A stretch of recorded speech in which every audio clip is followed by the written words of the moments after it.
കുറച്ച് സമാധാനമായത് ഇപ്പോഴാണ് മോനെ. വലിയ ഒരു കുഴി നമ്മനെ കയറി വന്നത്. കുഴി എന്നൊക്കെ പറഞ്ഞാൽ പാതാളക്കുഴി, മഹാബലിയൊക്കെ കയറി വരുന്ന പോലെ ആയിരുന്നു മോനെ ഞാൻ കയറി വന്നത്. അതായത് ഇത്രയും വലിയ എസ്കലേഷൻ എൻ്റെ പ്രൊഫഷണൽ കരിയറിൽ ഞാൻ കണ്ടിട്ടില്ല മോനെ. സോറി, ജട്ടി മാറ്റട്ടെ. അതെന്താണെന്ന് ഞാൻ പറഞ്ഞുതരാം.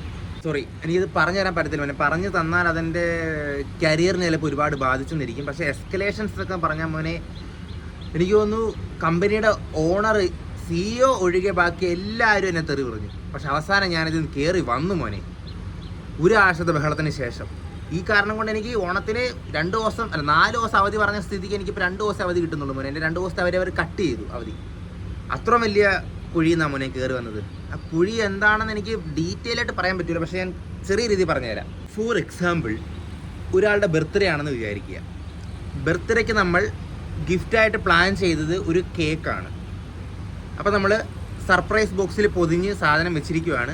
കേക്ക് ഓർഡർ ചെയ്യുന്നത് ഞാനാണ്. അവിടെ ചെന്ന് സർപ്രൈസ് ഗിഫ്റ്റ് തുറന്ന് നോക്കുമ്പോഴത്തേക്കും കിട്ടുന്നത് ബർത്ത്ഡേ കേക്കിന് പകരം മരിക്കുമ്പോൾ ആൾക്കാരുടെ നെഞ്ചത്ത് വയ്ക്കുന്ന റീത്ത് ആണെന്ന് സങ്കല്പിക്കുക. അതാണ് ഞാൻ ചെയ്തത്. അപ്പോൾ റീത്താണ് കിട്ടിയത്. അപ്പം ബർത്ത്ഡേ ബോയ് വരാൻ ഇനിയുണ്ട് ഒരു 10 മിനിറ്റ്. അപ്പം ആ ഒരു 10 മിനിറ്റിൽ ഞങ്ങൾ ചെയ്തെന്ന് വെച്ചാൽ ഇനി റീത്ത് മാറ്റി കേക്ക് എടുക്കാൻ പറ്റത്തില്ല, അതിനുള്ള സമയമില്ല. അപ്പം ചെയ്യാനുള്ളത് കാര്യം എന്ന് വെച്ചാൽ റീത്താണ് പുതിയ ജനറേഷൻ്റെ ബർത്ത്ഡേ ഗിഫ്റ്റ് എന്നുള്ള രീതിയിൽ ആൾക്കാരുടെ മുമ്പിൽ പ്രസൻറ്റ് ചെയ്യാമെന്ന് വിചാരിച്ചു. വേറെ വഴിയില്ല മോനെ. 10 മിനിറ്റിനുള്ളിൽ റീത്ത് മാറ്റി കേക്കാക്കാൻ ഞാൻ മജീഷ്യനൊന്നും അല്ലല്ലോ.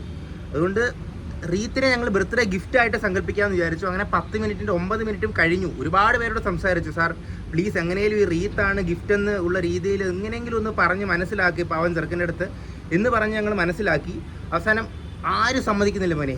9 മിനിറ്റ് എല്ലാവരുടെയും കാല് പിടിച്ചു, എന്നിട്ടും ആരും സമ്മതിക്കുന്നില്ല. കേക്ക് എന്ന് പറഞ്ഞാൽ കേക്ക് തന്നെ വേണം, റീത്ത് വയ്ക്കാൻ പറ്റത്തില്ലെന്ന് അവർ പറയുന്നത്. ഞാൻ പറഞ്ഞു, സാർ ആസ് ആൻ എക്സെപ്ഷൻ ഈ ഒരു ബർത്ത്ഡേക്ക് കേക്കിന് പകരം റീത്ത് വയ്ക്കും സാർ എന്ന് ഞാൻ കാല് പിടിച്ച് പറഞ്ഞു. ഞാൻ പറഞ്ഞു, കേൾക്കുന്നില്ലടാ, ആരും കേട്ടില്ല. ഇനി MD CEOയോട് മാത്രമേ ഞാൻ അപേക്ഷിക്കാനുള്ളൂ. ബാക്കി എല്ലാവരോടും ഞാൻ കാല് പിടിച്ച് അപേക്ഷിച്ച്, സാർ പ്ലീസ് ഈ ഒരു ബർത്ത്ഡേക്ക് ആസ് ആൻ എക്സെപ്ഷൻ റീത്ത് വയ്ക്കുക എന്ന് ഞാൻ പറഞ്ഞിട്ടും ആരും കേട്ടില്ല മോനെ.